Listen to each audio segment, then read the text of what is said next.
अब तो ये नियम ले लिया है कि आठों पहर राधा राधा राधा राधा। तो बोले क्या है ये राधा नाम? बोले हमारा जीवन धन है, परम धन है, ये कल्प तरु है, जो चाहोगे प्राप्त हो जाएगा। आप करके तो देखो। बिन विश्वास भगति नहीं ते, बिन द्रमहि न राम, राम कृपा बिन सपन्यु जीव न लह विश्राम। ये वृंदावन की भूमि से जो आपको राधा नाम श्रवण करने को मिल रहा, राधा नाम जपने की प्रेरणा मिल रही है, एक बार जीवन को राधा नाम के हवाले कर दो, समर्पित कर दो कि आप आठों पहर राधा राधा जपेंगे, फिर देख लो तुम्हारी असत कामनाएं भस्म हो जाएंगी, सत कामनाएं पूर्ण हो जाएंगी और अनुराग रस से युक्त हो जाओगे, प्रेम युक्त हो जाओगे।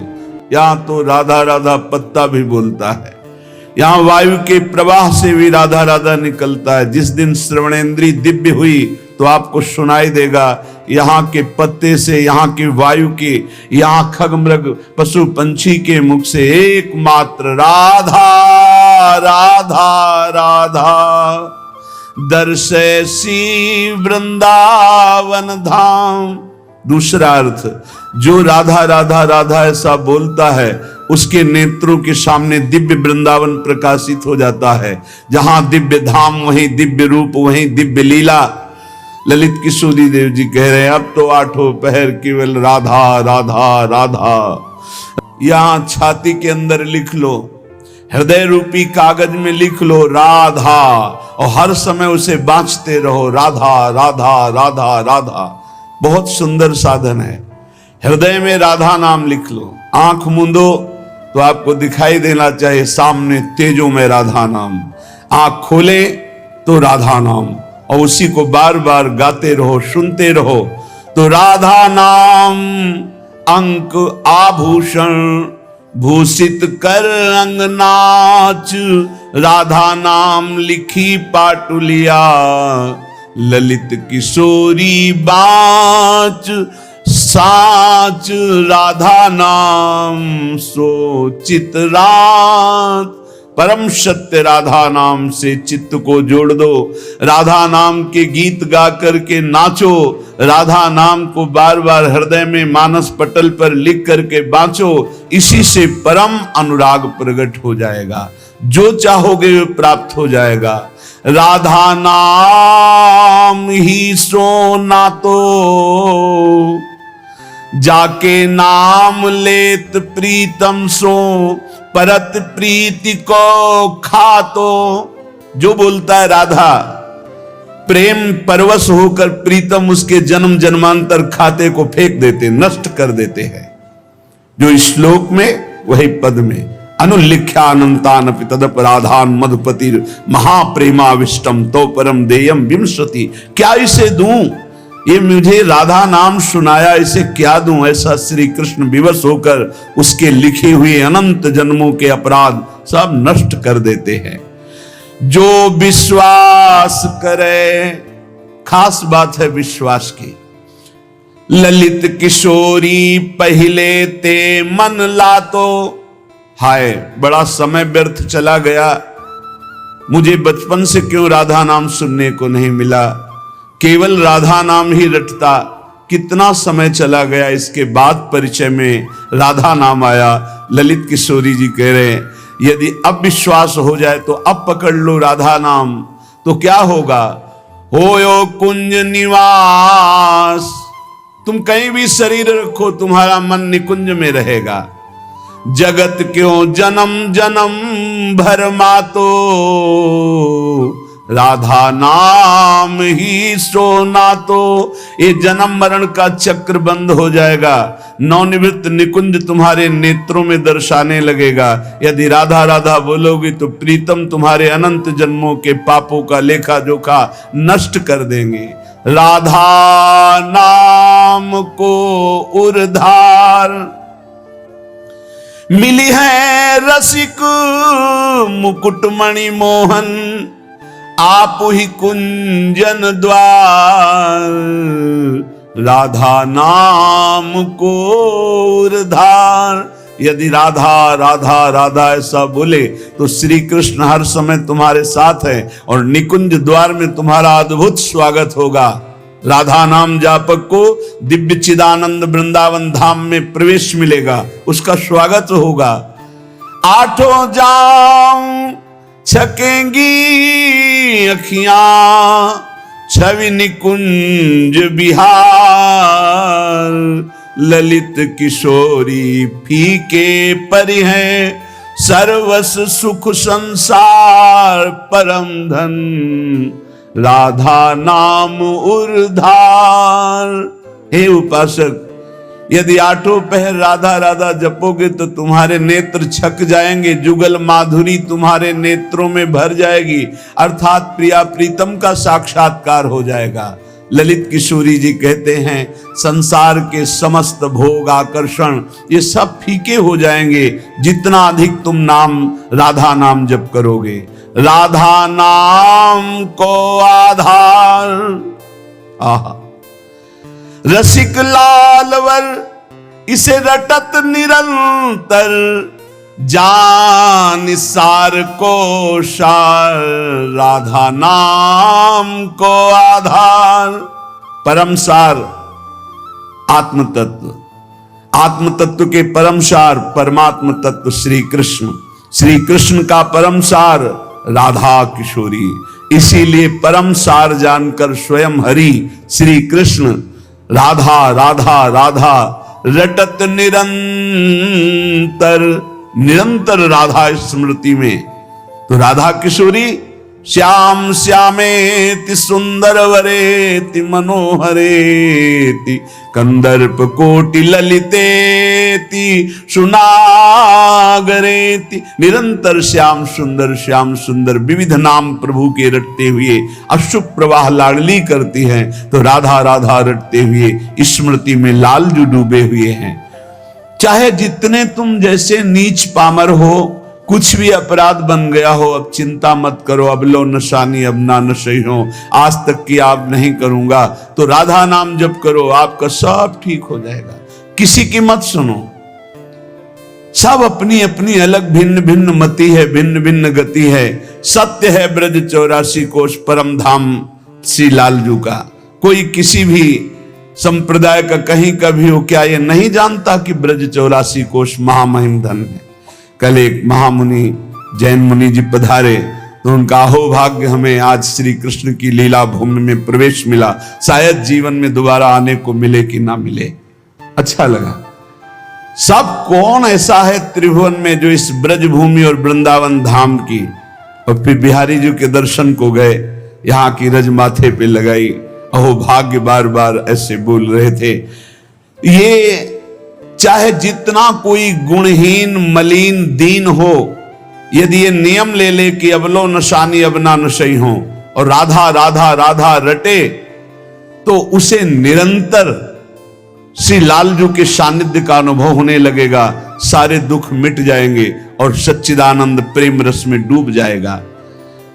सब गुणहीन मलिन दीन अति, जो पतितन में सरदार, पापियों में भी महापापी जो हो, पर वो रटने लगे राधा राधा राधा, तो ललित किशोरी जी कहते मैं वादा करता हूं तासु भरोसे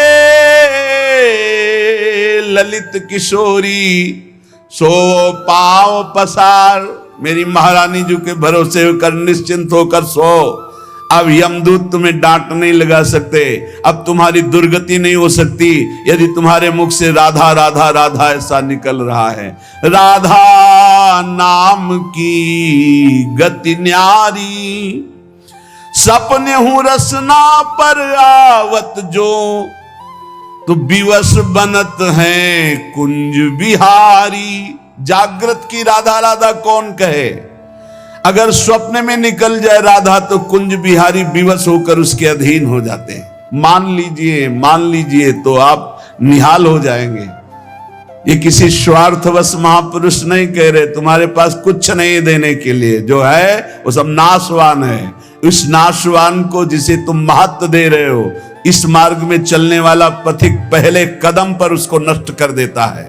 उस वासना को नष्ट कर देता है, उस आश्रय को नष्ट कर देता है, उस चाहत को नष्ट कर देता है जो इस नाशवान की हो। बाद में व्यवहार में तुम देखते हुए उसे नहीं समझ सकते आंतरिक स्थिति को। राधा नाम की गति न्यारी, सपने हूं रसना पर आवत जो राधा, तो विवश बनत है कुंज बिहारी। बनत हैं, यद्यपि वो विवश नहीं है, परम स्वतंत्र समस्त शक्तियों के स्वामी, पर राधा नाम उन्हें विवश कर देता है, अधीन कर लेता है। सुंदर दिव्य किशोर वैष्णव, बानी मधुर रहत एक सारी। जो राधा राधा रटते हैं, एक दिन नवीन किशोर अवस्था के हमारे युगल सरकार गलवैया दिए हुए उसे बात करेंगे। बात मिलने की बात जाने दो, दर्शन की बात जाने दो, बात करेंगे कैसे हो। कैसा अपार वो सुखमय समय होगा जब मेरे प्राणाराध्य पूछेंगे कैसे हो, और हम दौड़कर उनके चरणों में लौट जाएंगे और वो दोनों एक एक बाह पकड़कर उठाएंगे। जन्म जन्मांतर की हमारी चाहत पूरी हो जाएगी। सुंदर दिव्य किशोर वैष्णव, बानी मधुर रहते एक सारी। राधा नाम की गति न्यारी। जो राधा राधा रटते हैं उन्हें अखंड वृंदावन वास प्राप्त होता है। आज नहीं प्राप्त, अगर हो रहा तो चिंता मत करो, शरीर छूटने के बाद यहीं आओगे, यहीं के हो। श्री वृंदावन वास निरंतर, पावत ललित किशोरी वारी। राधा नाम की गति न्यारी। ये सबसे अलग है राधा नाम। जो विश्वास करके राधा राधा हित धू जो विश्वास है, तब ही सुधरे बात। ना तो माया पंथ में फिरे जो टक्कर खात। यदि विश्वास है तो बात सुधर गई, विश्वास नहीं तो माया के टक्करों में चकनाचूर हो जाओगे। कभी काम, कभी क्रोध, कभी लोभ, कभी मोह, कभी मद। तुम्हारा जो साथ देने वाला है वही तुम्हें नष्ट कर देगा। हमारी बात को समझना। यदि भगवद आश्रय नहीं तो तुम्हारा कोई नहीं है, भगवद आश्रय है तो सब विरोध में हो तो भी तुम्हारा कोई बाल बाका नहीं कर सकता। अपनी स्थिति प्रभु में हो, सब बात बन गई। एक हाथी को उसका सेवा करने वाला बहुत जो दुलार करता था, उसे साइड में कर रहा था, एक छोटी छड़ी लेके ऐसे वर्षों से उसका पालन पोषण कर रहा था। काल सवार हो गया, सूर से पटक दिया और जैसे परेठा पलट पलट के बनाया जाता है ऐसे उसको चकनाचूर कर दिया, लातों से रख रख कर मार कर। एक आदमी जा रहा है आराम से, पीछे से साड़ आया, उठाकर पटक दिया, इतना मारा, मर गया। एक एक मिनट में मृत्यु हमारे लिए खड़ी हुई है, कहां कब कैसे। इसलिए हमारा जीवन जितना है वो सब सुखमय हो जाए, आनंदमय हो जाए। हमारी मृत्यु भी हो तो महोत्सव बन जाए। इसलिए राधा राधा राधा। पूज्य भाई श्री हनुमान प्रसाद पोद्दार जी महाराज कह रहे, प्रेम शब्द संसार में सार्थक नहीं है, धोखा है। यहां संसार में कोई किसी से प्रेम नहीं करता, कोई नहीं करता। अपने स्वार्थ की पूर्ति के लिए ही यहां प्रेम शब्द का प्रयोग किया जाता है। प्रेम केवल केवल सच्चिदानंद से होता है, क्योंकि प्रेम कामना रहितम, प्रेम में कामना नहीं होती, और यहां बिना कामना के प्रेम नहीं होता, इसलिए वो प्रेम नहीं है। वो राग है, वो मोह है, वो आसक्ति है, वो काम है, प्रेम नहीं है। प्रेम सच्चिदानंद में होता है, क्योंकि प्रेम सूक्ष्मतरम, और यहां स्थूल शरीर को लेकर प्रेम किया जाता है। स्थूल शरीर को लेकर, जो स्थूल को लेकर किया जाता है वो राग होता है, प्रेम नहीं होता। जो कामना को लेकर किया जाता है वो राग होता है, प्रेम नहीं होता है। और ये क्रिया स्वरूप है और प्रेम अनुभव स्वरूप है। प्रेम अनुभव स्वरूपम और ये क्रिया स्वरूप है। इसमें क्रियाएं होती हैं, तो ये क्रियाएं मोहाशक्ति से होती हैं। प्रेम अनुभव स्वरूपम, हृदय का विषय, अनिर्वचनीयम, इसमें वचन बोलते हैं। जहां एक दूसरे के प्रति मैं तुम्हें बहुत प्यार करता हूं, क्यों? उसको प्रभावित करके अपनी वासना की पूर्ति करना है। इसलिए चाहे कोई वासना हो, कोई स्वार्थ हो, कोई किसी से मित्रता करता है तो बीच में गंदगी होती है, निज सुख, गंदगी होती है, अपनी भावना को पोषण करना, अपने स्वार्थ का पोषण करना, अपनी वासना का पोषण करना। अगर ये गंदगी निकल जाए तो सच्चिदानंद प्रेम कहीं भी कर ले तो भगवान की प्राप्ति हो जाए। पर स्वसुख वांछा रूपी गंदगी का त्याग, जो अपने सुख को भोगने के लिए दूसरे से प्यार का शब्द प्रयोग किया जाता है, ये राग है, ये काम है, मलिन वासना है, ये प्यार नहीं है, ये मदांध है। को आ मदांधो मदनातुरोवा, ये काम से व्याकुल पुरुष ऐसा बोलता है, अपनी कामना की पूर्ति। काम का तात्पर्य केवल एक जनेंद्रिय जन्य नहीं है, हर इंद्रिय की कामना से युक्त होकर जो किसी से बोला जाता है मैं तुम्हें बहुत प्यार करता हूं, ये केवल वासना का केवल सूचक है। क्योंकि अनिर्वचनीयम प्रेम स्वरूपम, प्रेम कभी कहा नहीं जा सकता कि मैं तुम्हें बहुत प्यार करता हूं। इसलिए प्रेम सार्थक होता है सच्चिदानंद भगवान में। प्रेम शब्द केवल लगता है भगवान में, और यहां जो भी होता है वो राग होता है, काम होता है, आसक्ति होती है, मोह होता है। प्रेम शब्द श्री भगवान में सार्थक होता है, समझ लीजिए। जहां भी प्रेम कोई कहे कि हम आपसे प्रेम करते, तो समझ लेना बहुत कोई न कोई स्वार्थ बुद्धि है, कोई न कोई वासना बुद्धि है, कोई न कोई अपने सुख की बात ये देख रहा है मेरे में, इसलिए कह रहा है मैं तुम्हें बहुत प्यार करता हूं। प्रेम विशुद्ध होता है, कामना मलिन होती है। प्रेम निस्वार्थ होता है और कामना स्वार्थ युक्त होती है। यहां कौन निस्वार्थ प्रेम करता है? यहां कौन विशुद्ध प्रेम करता है? उज्जवल होता है प्रेम और काम मलिन होता है। प्रेम इंद्रियातीत है और काम इंद्रियों से होता है। तो ये प्रेम सार्थक होता है सिर्फ श्री भगवान में। जो आपको बोले कि मैं आपको बहुत प्यार करता हूं, तो समझ लेना ये वासना का खेल खेलने का षड्यंत्र है, ना कि प्रेम। आज इसी षड्यंत्र में फंसकर अपने चरित्र को, अपने जीवन को दूषित किया जाता है और कहा जाता है प्रेमी हैं हम। प्रेमी, प्रेम शब्द को कलंकित किया जाता है। वही प्रेमी हितधाम में थे तो एक जोड़ी आई, उन्होंने कहा कि उन्हें लव मैरिज किया है, आशीर्वाद दीजिए। बढ़िया है। एक साल बाद अकेले दिखाई दिया हमको, भाई अकेले आए आप? बोले तलाक हो गई है। यह है प्रेम। दूसरा मिल गया कोई स्वार्थ पूर्ति के लिए, उससे अच्छा अपनी भावना में, खत्म प्रेम। स्वार्थ की पूर्ति को संसार में प्रेम कहा जाता है। इसलिए प्रेम शब्द को गंदा न करो। प्रेम केवल अंतर में विराजमान निरंतर जिनकी सत्ता है उन श्री भगवान से होता है। जब प्रेम होने लगता है तो दूसरी समस्त वस्तुओं से, समस्त स्थितियों से मन हटने लगता है। केवल प्रीतम ही प्रीतम सुहाते हैं। ऐसा कामी पुरुष को भी होता है, ऐसा कामिनी को भी होता है। बस बिल्कुल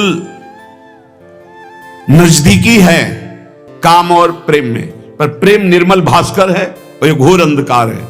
इसलिए गोस्वामी जी ने बहुत समझ कर मांगा कि काम ही नारी प्यारी जिम, लोभी जिम प्रिय दाम, तिमि रघुनाथ निरंतर प्रिय लागो मोहिराम। हमारा आपसे प्रीता कैसी हो? जैसे कामी पुरुष की कामिनी में होती है, जैसे कामिनी की कामी पुरुष में होती है, ऐसे हे नाथ मेरी चित्त वृत्ति निरंतर आप में लगी रहे।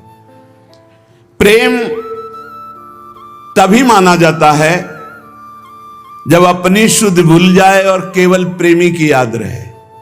और यहां अपनी शुद्धि रहती है। अपनी शुद्धि के द्वारा अपनी वासना की पूर्ति को यहां प्रेम कहा जाता है।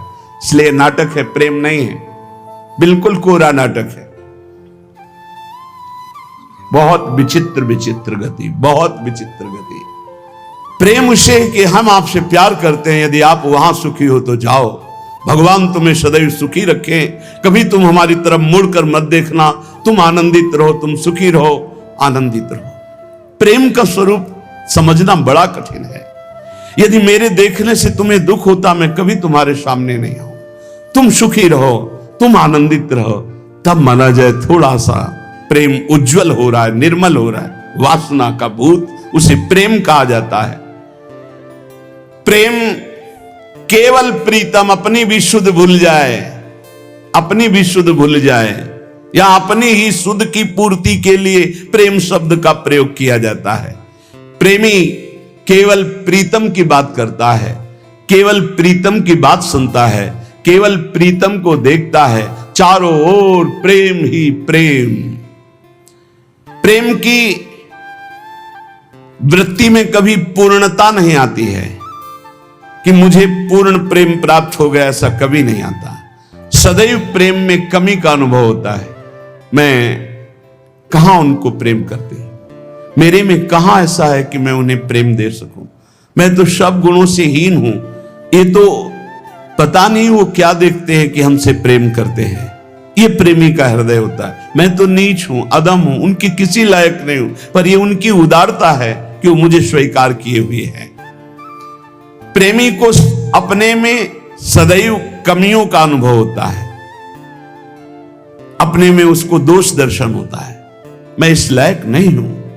और वो अपने प्रीतम में भारी से भारी दोष कोई उनके प्रीतम पर साबित करे तो भी वो गुण ही उसको दिखाई देता है। प्रेम असीम होता है, प्रेम की सीमा नहीं होती। प्रेम प्रतिक्षण बढ़ता रहता है निरंतर, पर कभी अंत नहीं होता। प्रेम कहीं रुकता नहीं है, किसी वासना, किसी परिस्थिति, किसी स्थिति, तिरस्कार, मान, अपमान, कहीं भी नहीं रुकता। वो बढ़ता प्रीतम की तरफ चला जाता है। प्रेम में सब कुछ अर्पण होने पर भी प्रतिपल अर्पण करने की प्रबल इच्छा रहती है। यहां तक कि प्रेमी स्वयं भी प्रेमास्पद के अर्पित हो जाता है, पर इस बात का उसको स्मरण भी नहीं होता कि मैं कितना समर्पित हूं।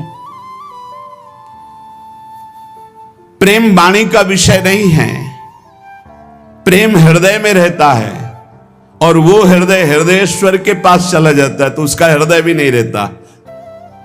बहुत अद्भुत है ये प्रेम। प्रेम जिसके हृदय में उत्पन्न होता है तो ना मन रह जाता है, ना बुद्धि रह जाते हैं। मन बुद्धि प्रीतम के पास चले जाते हैं, केवल प्राण धड़कते रहते हैं। प्रेम बड़ी दुर्लभ वस्तु है, ये प्राण देने पर भी नहीं मिलता।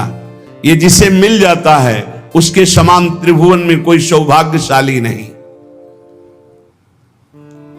जहां कुछ भी अपने लिए चाह है वहां प्रेम शब्द का प्रयोग न किया जाए। स्वार्थ है, प्रेम नहीं। प्रेमी का सुख इसी में है कि मेरे प्रीतम कैसे सुखी हूं, तत्सुख सुखित्वम। हमारे जीवन में यदि दुख आए और मेरे प्रभु राजी हैं तो कभी सुख नहीं चाहिए, कभी सुख नहीं चाहिए। मेरे प्रीतम क्या परेशानी प्यारे को, जो प्रेम करने वाले उनको क्या परेशानी, क्योंकि प्यारे मेरे चाहते मैं दुखी रहूं, ये दुख समुदाय घेरे रहे, बस जोई जोई प्यारो करे सोई मुई भावे। बहुत कठिन बात है। प्रवचन कर लेना सरल है, प्रवचन सुन लेना सरल है कि दुख घेरे रहें। एक जन्म के लिए आप प्रभु के लिए थोड़ा हिम्मत कर लो। कैसी भी परिस्थिति आवे, आपका नियम न टूटे, आपका भजन न टूटे। जो नियम बनाओ उसे चलने दो, प्राण चाहे निकल जाए, इस जन्म में भक्ति से पीछे नहीं हटना तो निश्चित भगवत प्राप्ति हो जाएगी। ये जीवन हमारा भगवत प्राप्ति के लिए है। बहुत सावधान, सुख दुख के ये भाव समुद्र के थपेड़े हैं।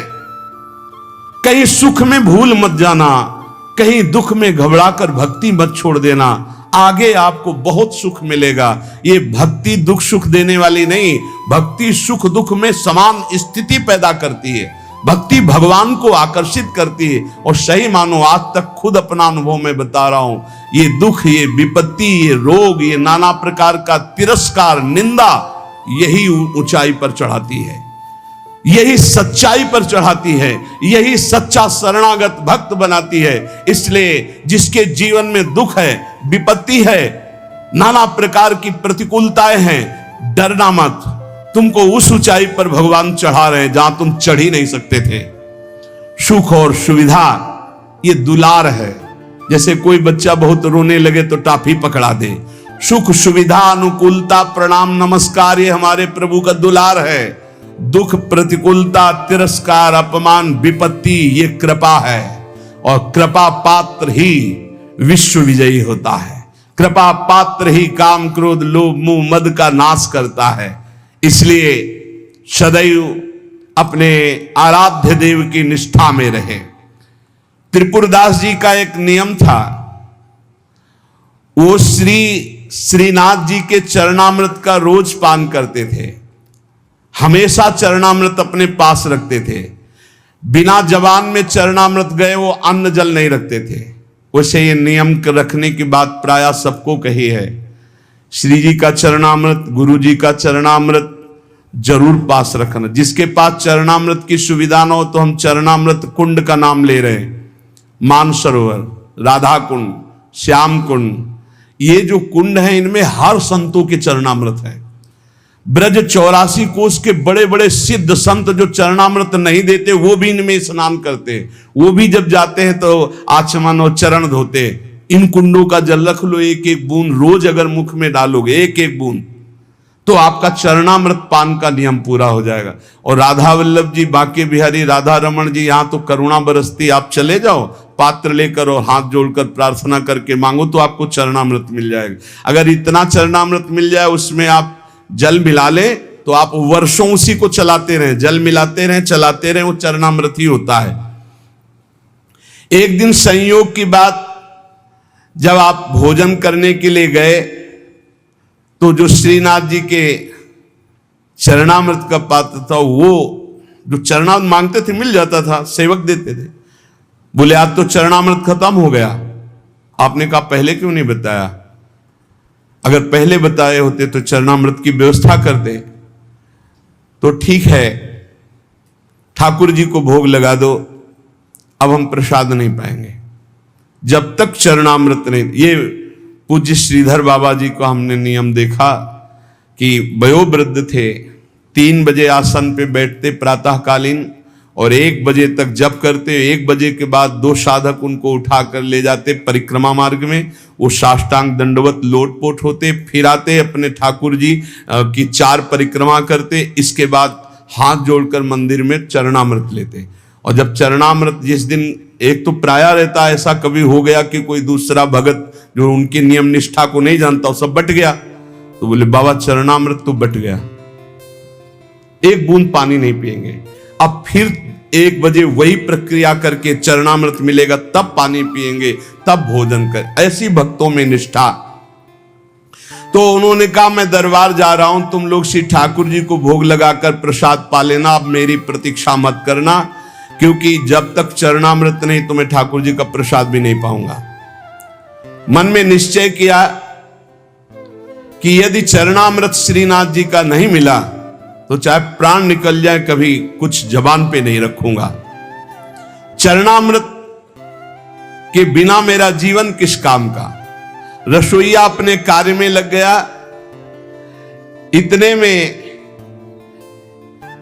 स्वयं श्रीनाथ जी 10 वर्ष के बालक का रूप रहकर पात्र में चरणामृत अपना जतिपुरा से ले गए। वहां पहुंचे और कहा सुनो, ये 3 पात्र रखे, त्रिपुरदास जी को बता देना, इसमें श्रीनाथ जी का चरणामृत, इसमें महाप्रभु वल्लभाचार्य जी का चरणामृत, और ये तीसरे पात्र में श्रीनाथ जी का उच्छिष्टामृत।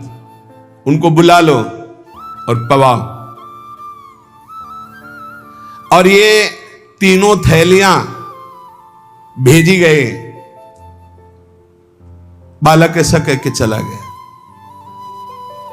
त्रिपुरदास जी को बुलाने के लिए गए। त्रिपुरदास जी दरबार में थे, एकांत में आए और उनका मैंने कहा था कि बिना चरणामृत के हम प्रसाद नहीं पाते, क्यों हमको तंग कर रहे हो?